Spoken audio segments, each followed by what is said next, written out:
말씀입니다. 그러므로 너희는 이렇게 기도하라.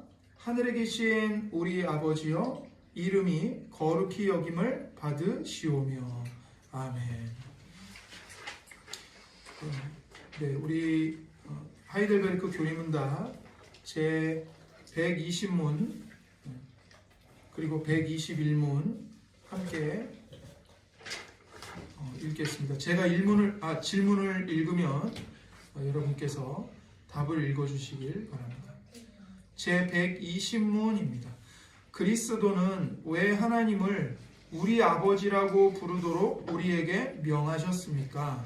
기도의 첫머리에서부터 바로 우리의 기도의 기초가 되는 하나님에 대한 어린이 같은 경외와 신뢰를 우리에게 일으키시기 위해서입니다. 즉 하나님은 그리스도 안에서 우리의 아버지가 되셔서 우리 부모가 땅 위의 것들을 우리에게 거부하지 않는 것보다 더 우리가 참된 믿음으로 당신께 구하는 것을 거부하지 않으십니다. 제 121문 하늘에 계신 이란 말이 왜 첨가되었습니까? 우리가 하나님의 천상적 존엄을 땅의 개념으로 생각하지 않고 영육에 필요한 모든 것을 그의 전능한 능력으로부터 기대하게 하기 위해서입니다. 네, 우리가 이제 하이델베르크 교리문답을 지금까지 하면서 드디어 이제 마지막 단락인 주님의 기도까지 이렇게 왔는데요. 하이델베르크 교리문답은 총 이제 129문답입니다. 그래서 129문답으로 딱 끝나는데 이제 120문부터 129문까지가 주님이 가르쳐 주신 기도를 우리에게 자세하게 가르쳐 주고 있습니다. 자, 이것을 위해서 이제 이 교리문답은 이 주님의 기도를 서원과 또 6개의 간구와 또 마지막 이렇게 결론으로 이렇게 나눕니다. 그래서 여기서 이제 서원은 말 그대로 이제 기도를 시작하는 내용이죠. 그래서 하나님을 부르는 내용이고요. 그리고 마지막에 나오는 이 주님의 기도의 마지막 말, 그러니까 결론이 되는 결언은 하나님을 송영하는 내용입니다. 자, 그렇게 서원과 결론이 이렇게 처음과 끝에 이렇게 있고요. 그리고 이제 그 가운데에는 이제 하나님께 드리는 간구가 나오죠. 간구가 나오는데 총 6개가 나옵니다. 이 6개의 간구를 3개씩 구분을 할 수가 있어요. 그래서 앞에 3개는 모두 다 하나님의 이름과 관련이 있습니다. 그러니까 우리 이제 한글 성경 개역 개정에는 이제 그 하나님의 이게 안 나오죠. 이게 없어요. 그냥 나라가 임하시오며 뜻이 하늘에서 이루어진 것 같이 뭐 이렇게 돼 있는데, 이게 이제 헬라어 성경을 보면 이 3개의 간구 앞에 당신의 이 말이 쓰여져 있습니다. 3번이나 반복돼요. 그러니까 당신의, 그러니까 하나님의 이름과 하나님의 나라와 하나님의 뜻이 이 땅에서 이루어지게 하옵소서. 이렇게 3개의 간구가 하나님의, 당신의 라는 말과 연관이 되어 있고요. 뒤에 이제 나오는 3개의 간구는 우리에게, 이것과 이제 관련이 있어요. 우리에게. 그래서 우리에게 뭔가를 이루어 달라고 3번 간구하는 거죠. 그래서 이 간구를 통해서 알 수 있는 것처럼 하나님의와 우리에게를 통해 알 수 있는 것처럼 앞에 3가지 간구는 하나님의 영광을 위해서 간구하는 것이고, 뒤에 3가지 간구는 우리의 필요를 위해서 기도하는 것입니다. 자, 이제 이렇게 120문부터 129문까지 주님의 기도를 간략하게 이제 구조를 살펴봤습니다. 자, 오늘은 이제 제 120문, 121문을 우리가 살펴보고자 하는데요. 가장 먼저 제 120문을 통해서 질문하는 게 이거죠. 그리스도께서는, 그러니까 우리 주님께서는 왜 하나님을 우리 아버지라고 부르라고 우리에게 명령하셨습니까? 이렇게 이제 질문을 합니다. 그러면서 답을 하기를 이렇게 답을 해요. 기도의 첫머리에서부터, 그러니까 기도를 시작하면서부터 곧바로 우리의 기도의 기초가 되는 하나님에 대한 어린이 같은 경외와 신뢰를 우리에게 일으키시기 위해서입니다. 이렇게 답을 합니다. 그러니까 하나님을 우리 아버지라고 부르는 건 처음부터 뭘 가르치시기 위함인 거예요? 하나님에 대한 어린이 같은 경외와 신뢰를 가지고 하나님 앞에 나가라. 이것이 바로 너희의 모든 기도의 기초가 되는 것이다. 이걸 가르치시는 거죠. 그래서 즉 하나님은 그리스도 안에서 우리의 아버지가 되셔서, 그렇죠? 하나님은 그리스도 안에서 우리의 아버지가 되십니다.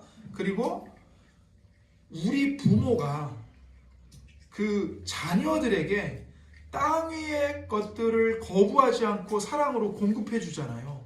그 것보다, 그러니까 땅에 있는 부모들의 사랑과 공급보다 더 우리가 진정한 믿음으로, 참된 믿음으로 아버지께 구하는 것을 거부하지 않으신다는 걸 우리에게 가르쳐 주시기 위함이라는 거예요. 이게 기도의 기초라는 거예요. 그래서 기도를 시작하자마자 하늘에 계신 우리 아버지, 이렇게 하나님을 부르라고 예수님은 명하셨습니다. 그래서 여러분, 우리가 누군가에게 뭔가를 부탁할 때요, 나 좀 도와주세요, 저 좀 이것 좀 뭐 이렇게 필요를 채워주세요 라고 부탁할 때 누군가에게 부탁하느냐는 정말 중요한 거죠. 그러니까 내가 부탁하는 그 대상이 누구인가를 아는 게 굉장히 중요해요. 그러니까 옆집 아저씨한테 아저씨 저 좀 도와주세요 이거 하고, 아빠한테 아빠 저 좀 도와주세요 이거 하고는 완전히 다른 거예요. 마음가짐도 다르고 관계도 다르고 응답도 다르죠. 같을 수가 없어요. 그렇기 때문에 예수님께서도 우리가 기도하는 대상, 우리의 기도를 들으시는 대상이신 하나님께서 바로 우리의 아버지라고 가르쳐 주시는 겁니다. 그래서 우리가 마태복음 6장 9절 읽었죠? 한 번 더 읽어볼까요? 그러므로 너희는 이렇게 기도하라. 하늘에 계신 우리 아버지요. 이렇게 하나님을 우리 아버지라고 부르라고 가르치셨고, 실은 이 점이 기도의 핵심입니다. 기도의 핵심이에요. 그러니까 다른 어떤 기도의 지식을 알고 있고 또 다른 그 기도에 관한 가르침을 따라 기도한다 할지라도 정작 하나님을 우리 아버지라고 인식하지 못하고 믿지 못한다면 우리가 드리는 그 모든 기도와 노력과 훈련과 열심은 솔직히 말해서 아무 의미가 없는 거예요. 아무 의미가 없어요. 그러니까 가장 중요한 기도의 핵심이 뭐예요? 하나님은 우리의 아버지이시다. 이걸 알고 신뢰하는 게 가장 핵심인 거예요. 여러분, 세상의 부모들도 자녀에게 가장 좋은 걸 주고 싶어 합니다. 그렇죠?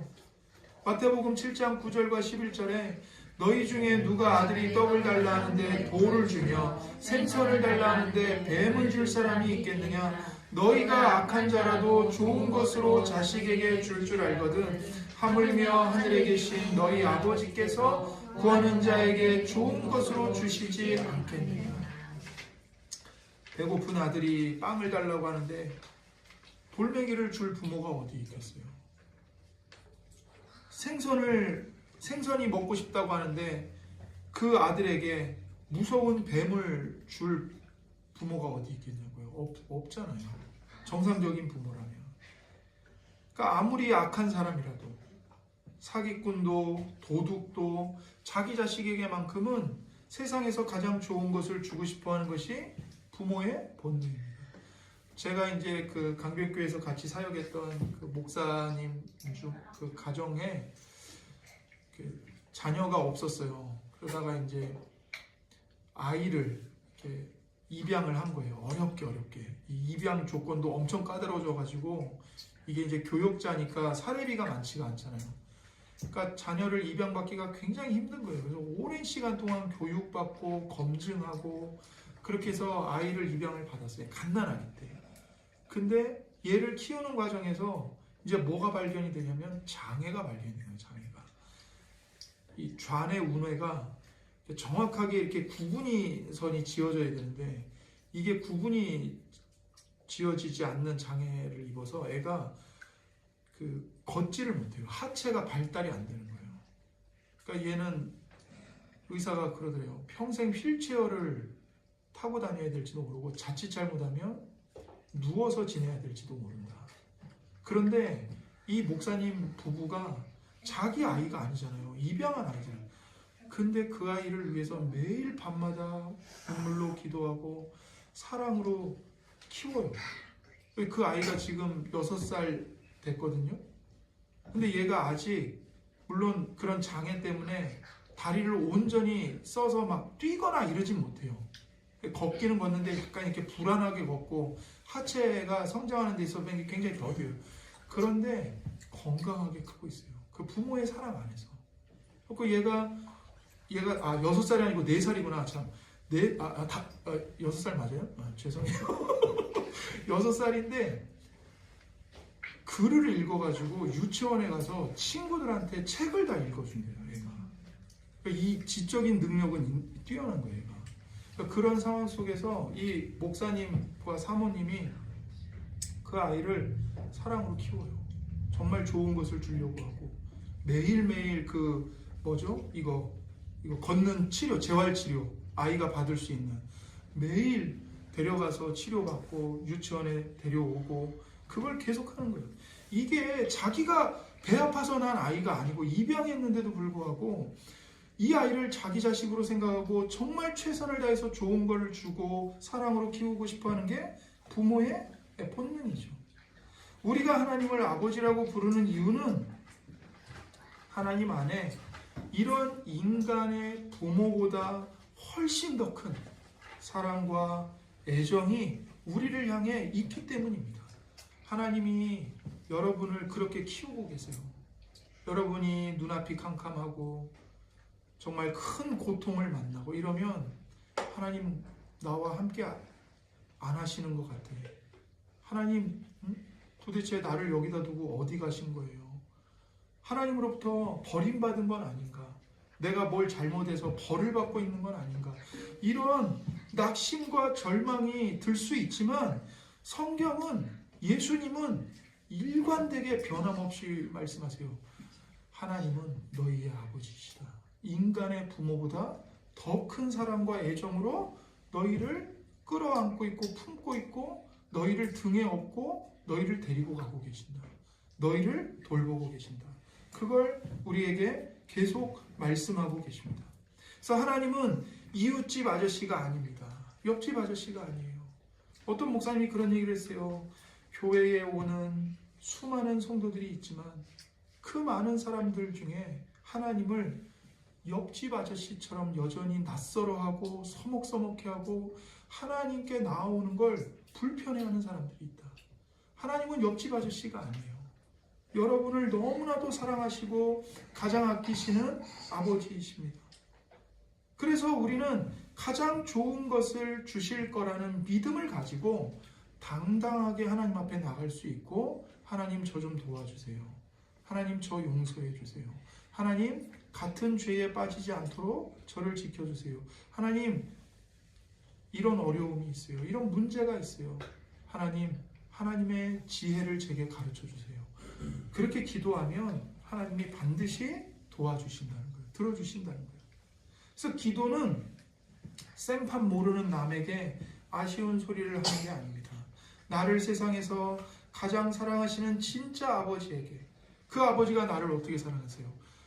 내가 반역자고 원수임에도 불구하고 자기 독생자까지 아끼지 않고 내어주신 아버지, 희생하신 아버지, 그 아버지께 나가서 나의 도움을 솔직하게 이야기하는 따뜻한 대화인 겁니다.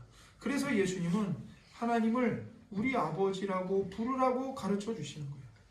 우리는 하나님을 아버지라고 부르며 하나님을 전적으로 믿고 모든 것을 맡길 수 있습니다.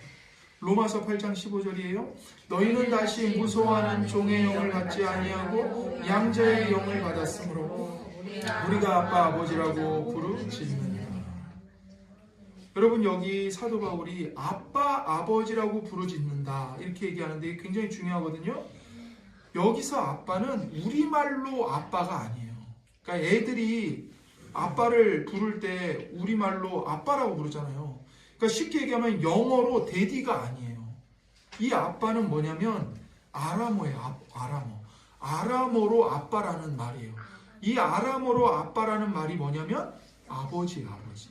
그러니까 아람어로 아버지 부르는 말이 뭐라고요? 아빠예요. 옛날 개역 한글에는 아바라고 번역을 했죠. 근데 이거를 이제 개역 개정을 하면서 아빠라고 번역을 했는데 지금 사도 바울은 아람어 아버지라는 단어인 아빠를 그대로 옮겨 쓴 거예요.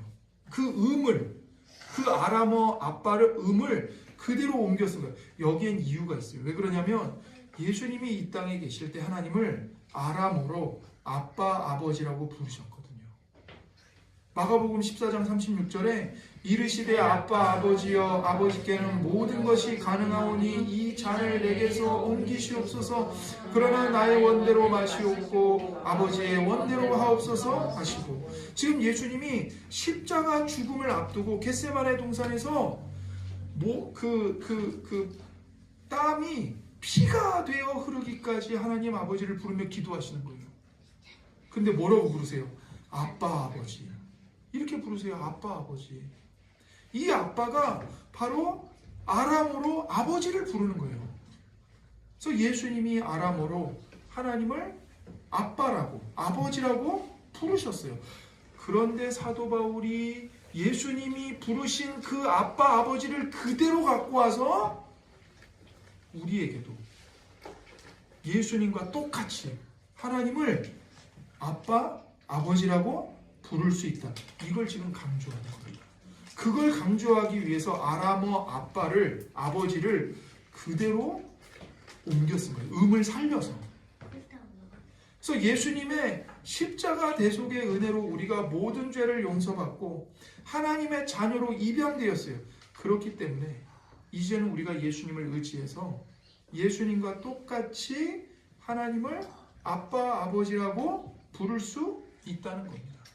그러니까 사도 바울이 아빠라는 아람어를 그대로 써서 이 사실을 성도들에게 강조하고 있는 거죠. 그래서 너희는 다시 무서워하는 종의 영을 받지 아니하고 양자의 영을 받았으므로. 이 양자의 영이 누구세요? 성령 하나님. 근데 왜 양자의 영이라고 불러요? 우리를 하나님의 자녀로 양자 삼으시는 영이시기 때문에 양자의 영이라고 부르는 거예요. 이 양자의 영이신 성령님을 우리가 받았어요. 그래서 우리가 하나님을 아빠, 아버지라고 예수님과 똑같이 부르짖을 수 있는 겁니다. 이 말씀처럼 예수님을 믿는 모든 사람은요, 하나님의 분명한 자녀입니다.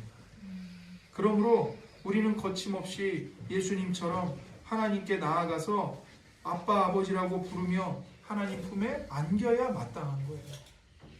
사도는 갈라디아서에서도 똑같은 말을 합니다. 갈라디아서 4장 6절에 너희가 아들이므로 하나님이 그 아들의 영을 우리 마음 가운데 보내사 아빠 아버지라 부르게 하셨느니라. 이 말씀처럼 하나님이 성령을 우리 마음 가운데 보내셨습니다. 근데 여기서 성령을 뭐라고 일컬어요? 그 아들의 영이다. 그 아들의 영이다. 우리를 하나님의 아들들로 삼으시는 영이다. 입양하시는 영이다. 그래서 성령님을 그 아들의 영이라고 부르는 거예요. 그 아들의 영이신 성령님을 우리 마음 가운데 보내셨어요. 그래서 성령님이 내주하시는 그 사람은 예수님이 하나님의 아들인 것처럼 하나님의 아들인 겁니다. 그래서 이렇게 말하죠. 너희가 아들이므로 이렇게 말하죠. 네. 아버지의 모든 유업을 상속받을 수 있는 아들이 자녀가 되었다는 겁니다. 그래서 우리가 성령으로 거듭나면 하나님을 아버지로 알고 아빠 아버지라고 부르게 되는 겁니다. 예수님과 똑같이 아버지라고 부르게 되는 거예요. 성령님께서 하나님이 우리 아버지이심을 지식과 정서와 전인격의 측면에서 온전히 알려주시는 겁니다. 그래서 하나님을 아바 아버지라고 부르짖게 하시는 거예요.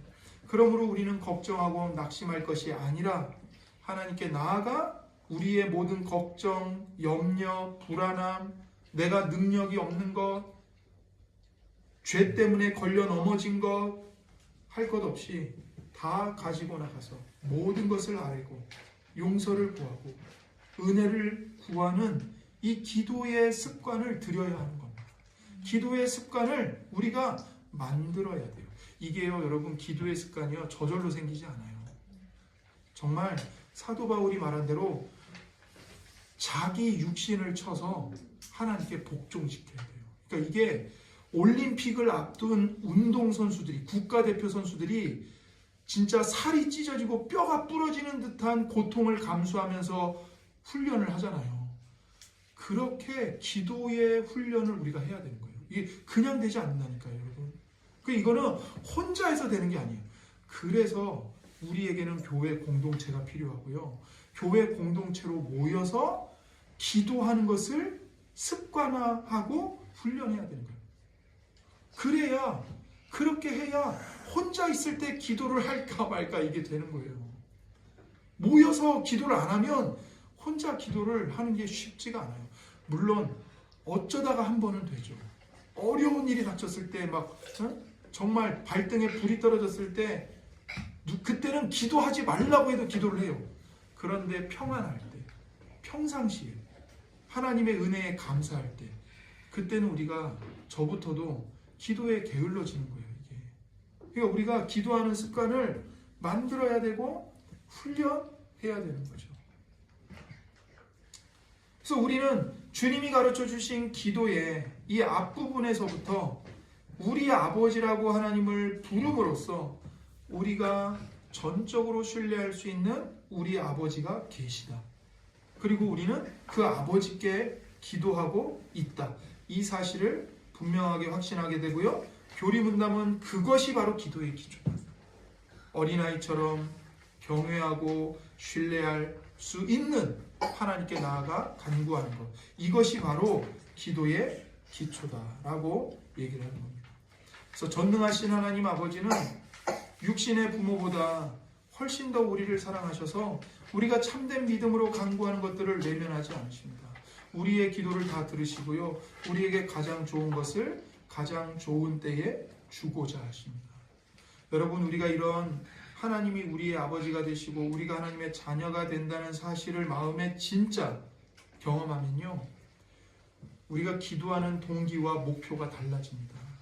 그러니까 이거를 인식하지 못할 때는 기도하는 이유가 뭐냐면 문제 해결받기 위해서 기도하는 게 돼요.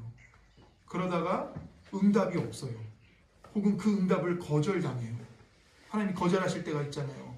하나님이 침묵하실 때가 있잖아요. 그러면 어떻게 되는 거예요? 절망과 원망에 빠지는 거예요. 그래서 여러분, 전도하다 보면 그런 사람들 만나게 돼요.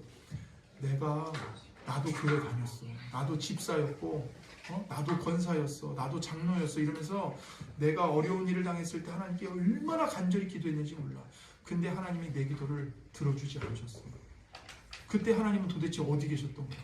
이러면서 하나님에 대한 원망이 가득해갖고 복음을 받아들이지 못하는 사람들이 있어요. 근데 여러분, 우리가 하나님께 기도하는 이유와 동기는 단순히 기도하면 병 낫고, 기도하면 부자 되고, 기도하면 모든 문제가 해결받고 만사형통하기 때문에 기도하는 게 아니에요. 하나님이 나의 아버지가 되신다는 걸 인식하고 정말 이걸 경험한 사람은요, 하나님이 기도를 거절하셔도 기도해요. 이거 똑같은 거예요. 뭐냐면 제가 새가족반 때 성도님들께 말씀을 드렸던 건데, 저도 그랬어요. 자녀가 어릴 때는 부모에게, 아빠에게 용돈을 얻기 위해서 아빠에게 가요. 근데 용돈이 있으면 아빠에게 가요, 안 가요? 안 가요. 안 가요. 근데 용돈이 떨어지니까 용돈을 받아야 되잖아요. 그러니까 아빠한테 가는 거예요.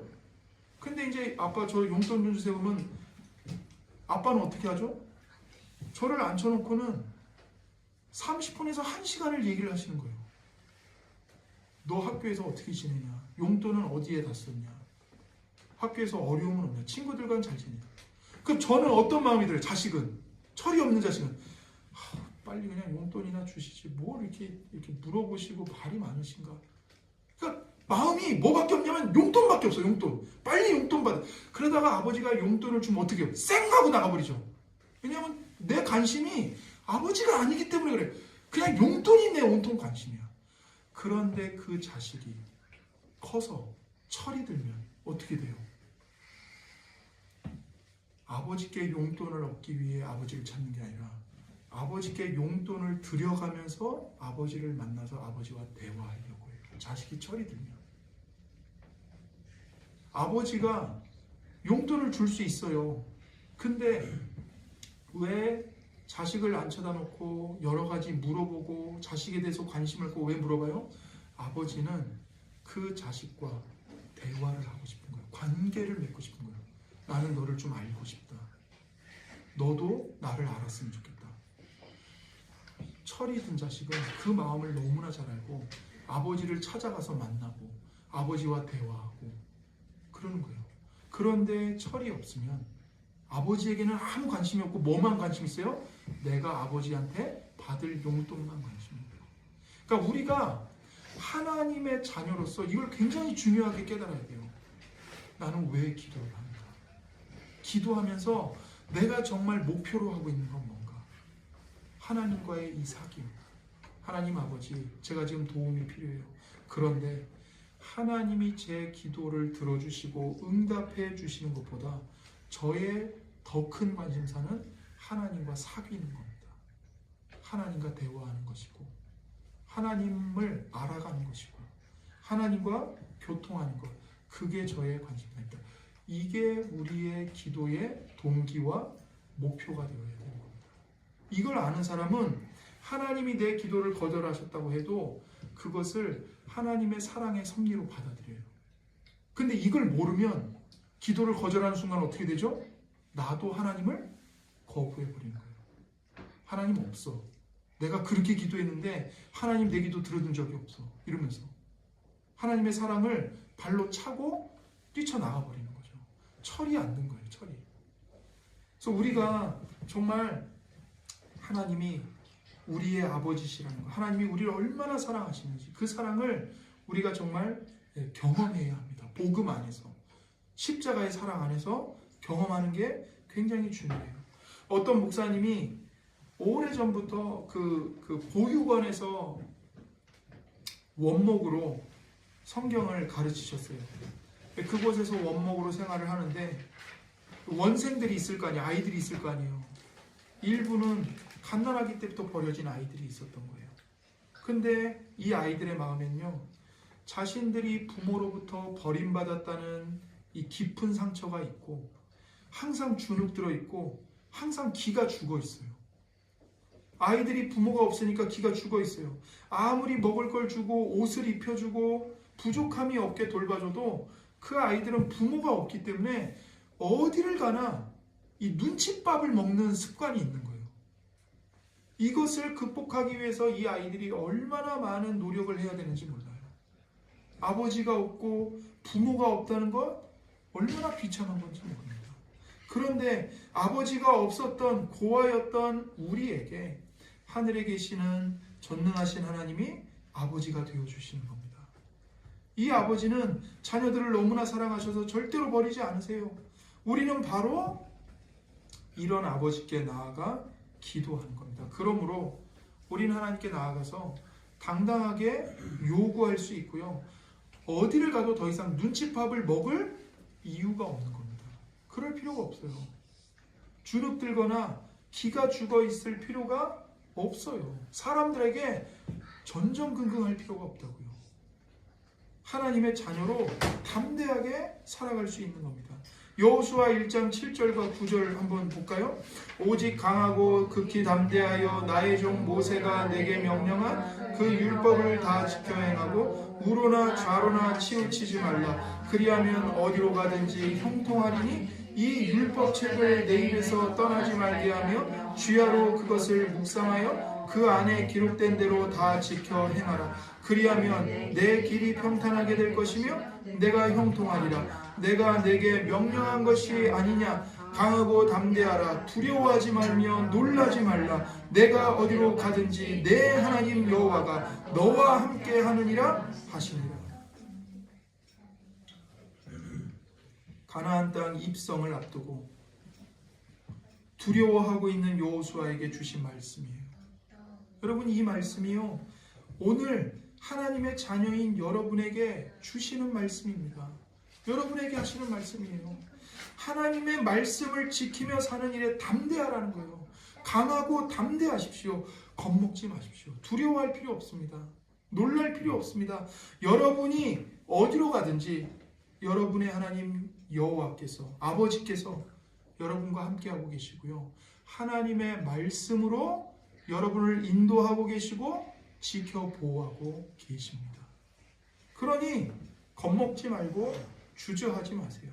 담대하게 순종하세요. 우리가 담대하지 않으면 오히려 하나님이 마음 아파하십니다. 하나님을 아직도 아버지로 받아들이지 못하고 서먹하게 여기는 것으로 말미암아 아버지께서도 안타까워하신다고요. 근데 그럴 필요가 없어요. 예수님도 말씀하셨죠. 마태복음 28장 20절에 내가 너희에게 분부한 모든 것을 가르쳐 지키게 하라. 볼지어다 내가 세상 끝날까지 너희와 항상 함께 있으리라 하시니라. 내가 세상 끝날까지 너희와 항상 있을 것이다. 함께 있을 것이다. 항상 함께 있을 것이다. 그러니 겁먹지 말아라. 내가 너희에게 분부한 모든 것을 가르쳐서 지키게 하라.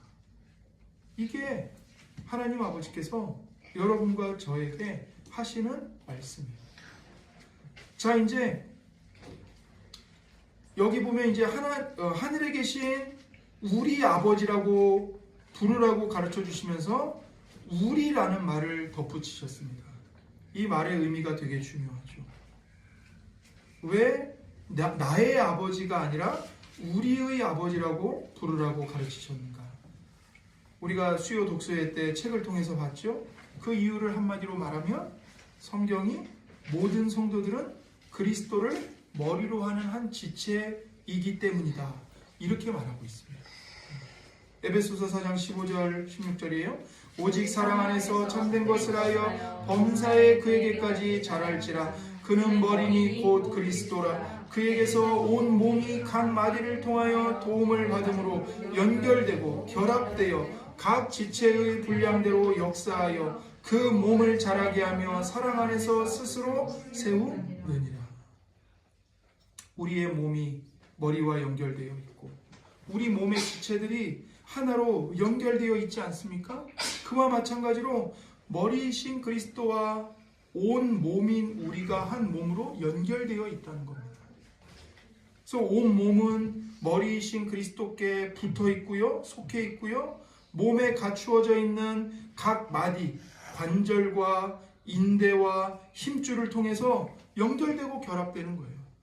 각 지체가 그 맡은 분량대로 활동함을 따라서 몸이 자라나고 사랑 안에서 몸이 세워져 가는 거죠. 여러분, 이 세상에 보면 어느 것 하나도요 혼자 독립하여 존재하고 있는 게 없습니다. 자세히 보면 연결되어 있어요. 지구에서 태양까지 거리가 얼마나 걸릴까요? 약 1억 5천만 킬로미터라고 합니다. 이게 우리 이제 그 한국에 있는 고속철도 최고 속도가 시속 300km 정도 되는데 그 속도로 한순간도 쉬지 않고 60년을 넘게 가야 도착할 수 있는 거리입니다. 그런데 이렇게 멀리 떨어져 있는 지구와 태양은 중력으로 단단하게 연결되어 있습니다. 태양계에는 수성, 금성, 지구, 화성, 목성, 토성, 천왕성, 해왕성 8개의 행성, 그리고 그 행성의 둘레를 돌고 있는 위성들, 소행성, 해성 등이 존재하는데 실은 그 모든 것이 따로따로 존재하는 게 아니고 태양과 중력으로 연결되어 있습니다.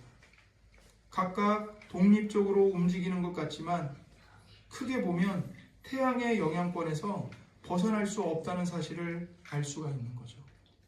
뿐만 아니에요. 사람의 몸도 여러 가지 세포로 이루어져 있어요. 세포를 이루는 것은 리보솜, 미토콘드리아, 핵 여러 가지가 있는데 각자 독립적으로 기능하는 것 같지만 결국엔 조화롭게 하나의 조직을 이루고 있습니다. 그리고 그 각 세포조차도 독립적으로 존재하면서도 다른 세포들과 끊임없이 정보와 물질과 그 피를 주고받으면서 조화롭게 한 인체를 이루고 있는 거예요. 여러분, 사람들의 관계는 어떨까요? 우리 눈에는 중력도 보이지 않아요. 세포 간에 일어나는 화학 반응도 전기 반응도 보이지가 않아요. 그런데 분명히 존재하죠. 분명히 존재하고 있어요. 그 연결이. 그와 마찬가지로 사람과 사람 사이의 연결과 하나됨도 분명히 존재합니다. 특히 그리스도인들은 모두 다 예수 그리스도의 대속의 피로 말미암아 성령님에 의해서 예수 그리스도를 머리로 하는 한 몸을 이룹니다. 그것이 우리 눈에 안 보인다고 해도요, 그리스도인들은 서로 분리되어 있지 않습니다. 믿음의 눈으로 보면 우리가 성령에 의해서 한 몸으로 연결되어 있다는 사실을 알 수가 있어요. 그래서 우리는 하나님을 나의 아버지가 아니라 우리 아버지라고 불러야 하는 것입니다. 우리가 이런 인식을 가지면 성경을 읽을 때 그저 나라는 개인의 관점이 아니라 우리라는 공동체의 관점으로 성경을 읽게 됩니다. 그리고 더 넓고 더 깊게 많은 것을 깨닫게 되고요, 적용하게 되는 거예요. 그래서 성도들은 항상 우리라는 개념으로 성경과 교회와 그리스도를 바라봐야 합니다. 나만 홀로 이 땅에서 잘 살고 죽으면 나 혼자 천국 가는 게 아니고 우리 함께 이 땅에서 하나님의 말씀을 따라 거룩하게 살고 함께 천국에도 가는 거죠. 그래서 성경은 우리를 전제로 합니다. 공동체성을 전제로 합니다. 성찬에서도 우리는 한 떡과 한 포도주를 먹고 마십니다. 그걸 통해서 우리가 뭘 확인하게 되죠? 우리는 한 몸이다. 빵이 하나의 빵이잖아요. 그 하나의 빵을 찢어서 우리가 먹는 거예요. 다 우리가 여럿이지만 하나의 빵을 먹기 때문에 우리가 한 몸인 겁니다. 그래서 우리는 홀로 떨어져 있지 않습니다. 다른 성도들과 더불어 같이 존재합니다. 그러므로 우리는 즐거워하는 자들과 함께 즐거워하고 우는 자들과 함께 울어야 하는 거예요. 그래서 사도 바울이 로마서 12장 15절에서 이렇게 말하죠. 즐거워하는 자들과 함께 즐거워하고 우는 자들과 함께 울라. 부모는 어느 한 자식이 잘 되는 것만 기뻐하지 않습니다. 다른 자식들도 모두 다 잘 되기를 바랍니다. 여러분이 익히 아는 이야기 있죠. 두 아들이 있는데 한 아들은 남학신 장사를 해요. 한 아들은 집신 장사를 해요. 한 아들은 우산 장사를 해요. 그러니까 해가 뜨면 집신이 잘 팔려요. 비가 오면 우산이 잘 팔려요. 그러면 기뻐하고 좋아해야 될 것 같은데 아버지의 마음에는 뭐가 있어요? 비가 오면 집신 파는 자식이 걱정이고 해가 쨍쨍하면 우산 파는 아들이 걱정인 거예요. 이게 부모의 마음이에요. 우리 아버지라는 호칭에서 우리는 한 아버지를 둔 한 형제임을 느끼고 서로 사랑하며 위해야 함을 배우는 것입니다. 그래서 하이델베르크 교리문답 제120문은 이렇게 말합니다. 하나님은 그리스도 안에서 우리의 아버지가 되셔서 이렇게 말하죠. 결국 이 말은 그리스도는 하나님의 영원하시고 본질적인 아들이시고 우리는 그리스도로 말미암아 은혜로 입양된 자녀들입니다. 하나님이 그리스도의 아버지시라는 것은 성부와 성자의 위격 간의 관계에 관한 표현이고요. 하나님이 우리의 아버지시라는 것은 성부와 성자와 성령이 모두 본질에 있어서 우리의 아버지시라는 것입니다. 그래서 우리는 본래 하나님의 자녀가 아니었는데 그리스도의 순종과 희생으로 말미암아 하나님의 자녀로 입양되어 있습니다. 자, 이제 121문입니다. 하늘에 계신 이란 말이 왜 첨가되었습니까? 답. 우리가 하나님의 천상적 존엄을 땅의 개념으로 생각하지 않고 영육에 필요한 모든 것을 그의 전능한 능력으로부터 기대하게 하기 위해서입니다.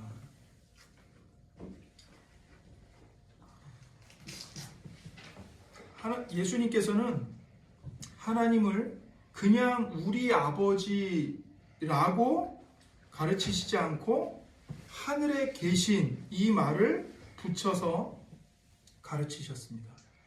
우리 아버지라는 말만 있어도 될 것 같은데 왜 하늘에 계신이라는 설명을 붙이셨을까? 이거는 우리의 아버지이신 하나님이 땅에 있는 부모와는 전혀 다른 분임을 우리에게 가르쳐 주시기 위한 거예요. 그래서 하나님의 이 하늘에 계시는 하나님의 천상적인 하늘에 속한 존엄을 우리가 우러러 보게끔 하시기 위해서 이 하늘에 계신 이 말을 가르쳐 주신 겁니다. 여러분, 하늘은 땅과 비교할 수 없어요. 하늘이 땅보다 높은 것처럼 하늘에 계신 아버지를 땅의 아버지와 같은 연장선에서 생각하면 안 됩니다. 그러니까 우리가 육신의 아버지에 대한 어떤 안 좋은 기억, 어떤 안 좋은 생각 때문에 하늘에 계신 우리 아버지에 대해서까지 부정적인 생각을 가지고 하나님을 바라봐서는 안 된다는 거죠. 땅의 부모는 죄인이에요. 부패한 죄인이고요. 부족해요. 그렇기 때문에 부정적인 게 있을 수밖에 없어요. 그러나 하늘에 계신 우리 아버지는 완전하신 분이고 지혜와 사랑과 능력에 완전하신 분이세요. 그래서 하나님을 땅에 있는 아버지와 똑같이 생각해서는 안 된다는 겁니다. 그래서 하늘에 계신 하나님의 생각과 길은 땅에 있는 사람의 생각과 길과 다릅니다. 이사야 55장 6절과 8절에서 이걸 말하죠. 너희는 여호와를 만날 만한 때에 찾으라. 가까이 계실 때에 그를 부르라. 악인은 그의 길을, 불의한 자는 그의 생각을 버리고 여호와께로 돌아오라. 그리하면 그가 긍휼히 여기시리라. 우리 하나님께로 돌아오라. 그가 너그럽게 용서하시리라. 이는 내 생각이 너희의 생각과 다르며 내 길은 너희의 길과 다름이니라. 여호와의 말씀이니라. 우리는 여기 보면 내 생각이, 그러니까 하나님의 생각이 너희의 생각과 다르며 하나님의 길이 너희의 길과 다르다, 이 말씀을 우리의 계획과 소원이 실패했을 때, 역시 하나님의 생각과 내 생각은 달라, 하나님의 길과 내 길은 달라, 이런 식으로 적용을 하고 생각을 하는데, 지금 이사야 선지자가 말하는 문맥은 그런 뜻이 아니에요. 오히려 하나님은 우리의 죄를 용서하시는 맥락에서 이 말씀을 하고 계시는 겁니다. 7절에 악인은 그의 길을, 불의한 자는 그의 생각을 버리고 여호와께로 돌아오라. 그리하면 그가 긍휼히 여기시리라. 우리 하나님께로 돌아오라. 그가 너그럽게 용서하시리라. 이렇게 말해요. 하나님이 우리의 모든 죄악을 너그럽게 용서하시는 근거가 무엇입니까? 바로 8절이에요. 이는 내 생각이 너희의 생각과 다르며 내 길은 너희의 길과 다름이니라. 여호와의 말씀이니라. 그러니까 하나님의 생각과 사람의 생각이 다르고 하나님의 길과 사람의 길이 다르기 때문에 악인도 불의한 자도 자신의 죄를 자복하며 하나님께 돌아가면 어떻게 하신다고요? 용서하시고 너그럽게 받아주신다고요. 그래서 6절이 우리를 이렇게 부르는 거예요. 초대하는 거예요. 너희는 여호와를 만날 만한 때에 찾으라. 가까이 계실 때에 그를 부르라. 하나님을 찾으라는 거예요. 부르라는 거예요. 여러분, 우리는 땅에 있고 하나님은 하늘에 계시고 나는 죄인이고 하나님은 거룩하시기 때문에 하나님께 나아갈 수 없는 게 아니라는 거죠. 오히려 하나님을 찾고 부르고 하나님 앞에 나아오라는 겁니다. 우리의 모든 죄악을 하나님께 자복하면서 하나님의 너그러운 긍휼과 용서와 받아주심에 우리의 모든 걸 의탁해야 한다고 말하는 거예요.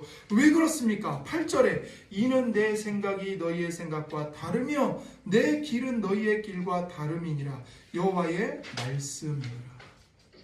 여러분, 사람은 한두 번 용서하면 그걸로 끝입니다.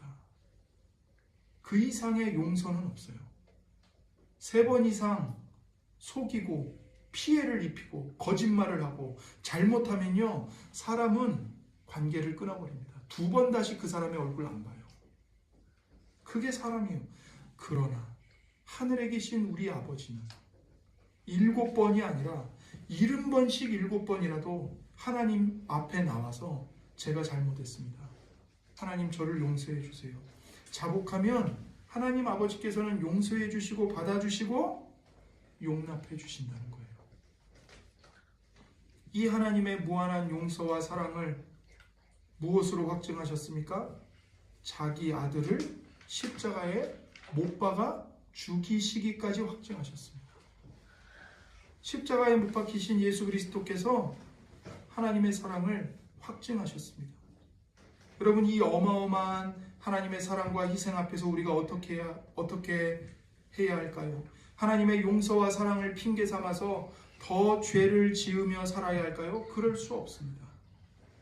우리의 영혼과 육체의 모든 필요를 하나님 아버지께 간구하고 의탁하며 살아야 하는 것입니다. 그래서 이사야 55장 9절에서 11절을 한번 보겠습니다. 이는 하늘이 땅보다 높음같이 내 길은 너희의 길보다 높으며 내 생각은 너희의 생각보다 높음이니라. 이는 비와 눈이 하늘로부터 내려서 그리로 되돌아가지 아니하고 땅을 적셔서 소출이 나게 하며 싹이 나게 하여 파종하는 자에게는 종자를 주며 먹는 자에게는 양식을 줌과 같이 내 입에서 나가는 말도 이와 같이 헛되이 내게로 되돌아오지 아니하고 나의 기뻐하는 뜻을 이루며 내가 보낸 일에 형통함이니라. 이 말씀대로 하늘로부터 비가 내려요. 눈이 내려요. 그 하늘로부터 내린 눈과 비는 하늘로 되돌아가지 않아요. 땅을 적셔서 곡식에 싹이 나게 하고 파종하는 자에게는 종자를 주고 먹는 자에게는 양식을 주는 겁니다. 그와 같이 하나님의 입에서 나가는 말도 헛되이 하나님께로 되돌아가지 않고 하나님이 기뻐하시는 구원을 이룬다고 말하는 겁니다. 반드시 그 구원을 이루어요. 그래서 신자들은 자신의 죄를 가지고 기쁨으로 하나님 앞에 나아갈 수 있는 겁니다. 그리고 용서받고 평안 가운데 인도함을 받는 거예요. 역대하 6장 18절에 이렇게 말하죠. 하나님이 참으로 사람과 함께 땅에 계시리이까 보소서 하늘과 하늘들의 하늘이라도 주를 용납하지 못하겠거든. 하물며 내가 건축한 이 성전이오리까. 솔로몬이 성전을 하나님께 봉헌하면서 드린 기도입니다. 하늘과 하늘들의 하늘이라도 주님을 용납할 수 없습니다. 여러분, 하나님이 하늘에 계신다는 것은 물리적인 의미가 아니라 영적인 의미로 무한과 영원과 불변을 상징하는 겁니다. 그래서 하나님은 장소를 초월하여 하늘과 땅에 충만하세요. 하나님이 안 계신 곳이 없어요. 시간을 초월하여 영원하십니다. 그래서 예레미야 선지자도 이렇게 말하죠. 여호와의 말씀이니라 사람이 내게 보이지 아니하려고 누가 자신을 은밀한 곳에 숨길 수 있겠느냐. 여호와가 말하노라 나는 천지에 충만하지 아니하냐. 안 계신 곳이 없다는 거예요. 천지에 충만하신 하나님이세요. 그리고 하나님은 무엇이 부족한 것처럼 사람의 손으로 섬김을 받지 않으십니다. 사도행전 17장 25절에 또 무엇이 부족한 것처럼 사람의 손으로 섬김을 받으시는 것이 아니니 이는 만민에게 생명과 호흡과 만물을 친히 주시는 이시니라. 오히려 하나님은 어떻게 하세요? 만민에게, 모든 생명체들에게 생명과 호흡과 만유를 친히 선물로 주셨습니다. 주십니다. 주고 계셔요. 하나님은 절대로 무엇이 부족해서 우리에게 하나님을 섬기라고 하시는 것이 아닙니다. 육신의 부모는 자녀에게 해주고 싶은 마음이 많아도 실제로 해줄 수 있는 능력이 제한되어 있어요. 돈, 시간, 능력 다 유한해요. 자녀가 치료할 수 없는 병이라도 들면 부모에게 돈이 아주 많아도 아무 소용이 없습니다. 더군다나 육신의 부모는 영적인 필요에 관해서는 더더욱 무능합니다. 그런데 하늘에 계신 아버지께서는 무한하시고 영원하시고 불변하시기 때문에 영육에 필요한 모든 것을 전능하신 그 권능으로 우리에게 주신다는 사실입니다. 주신다는 거예요. 그래서 하늘에 계신 우리 아버지와 할 때 이 하늘에 계신이란 말은 하나님이 이 땅에 있는 부모하고는 완전히 다른 분이라는 걸 보여주면서 동시에 그 전지하시고 전능하신 하나님이 너희의 아버지가 되신다. 너희를 지켜 보호하고 계신다. 너희가 죄를 자복하고 나오면 하나님은 무한한 사랑의 능력으로 너희를 용서하시고 너희를 거룩하게 하시고 너희를 정결하게 하신다. 그걸 약속하고 선포하고 있는 겁니다. 그래서 우리가 사도신경으로 고백하듯이 전능하사 천지를 만드신 하나님은 우리의 기도에 전능하신 능력으로 응답하십니다. 우리는 그런 아버지께 기도하는 것입니다. 로마서 8장 32절입니다. 자기 아들을 아끼지 아니하시고 우리 모든 사람을 위하여 내주시니가 어찌 그 아들과 함께 모든 것을 우리에게 주시지 아니하겠느냐. 자기 아들을 아끼지 아니하시고 우리 모든 사람을 위해서 하나님 아버지께서 자기 아들까지 내어주셨어요. 그 아들과 함께 모든 것을 우리에게 주시기 때문에, 반드시 주시기 때문에 우리는 예수님을 의존하여 하나님께 나아가 기도할 수 있고 기도하면서 살아가야 합니다. 이 은혜가 우리 모두에게 임하여 우리의 기도가 더욱더 견고해지기를, 그리고 큰 확신과 소망을 품고 기도하기를, 그렇게 변화되기를 간절히 소원합니다. 기도하겠습니다. 하나님 아버지 감사합니다. 하나님이 약속하신 대로 하나님께서 하늘에 계신 우리의 아버지가 되시는데, 하나님, 우리가 하나님 아버지의 그 사랑과 은혜 안에서 날마다 기도하며 살아갈 수 있도록 인도해 주시옵소서. 우리의 모든 죄를 하나님 앞에 자복하게 하시고 우리의 모든 걱정과 염려를 하나님께 의탁하게 하시고 오직 무시로 깨어서 시간을 정하여 하나님 앞에 기도할 뿐만 아니라 모든 일에 하나님께 기도함으로 하나님의 뜻을 묻고 하나님의 사랑의 품 안에서 살아가는 복된 주의 자녀들이 되도록 인도하여 주시옵소서. 감사하며 우리 구주 예수 그리스도의 이름으로 기도드립니다. 아멘. 우리